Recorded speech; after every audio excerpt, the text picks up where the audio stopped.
Izlaz jezik. Šta kaže tetka Maja? Jeli bebo, šta kaže tetka Maja? Šta kaže? Šta kaže Davado? Pitu matko. Pičku materno, šta kaže još? Jel kaže Nikola? Šta kaže, ne ljubi tetku? Ljubi.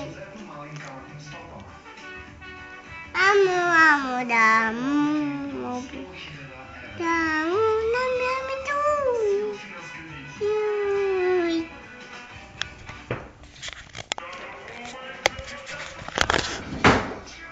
Evo ovaj Teo.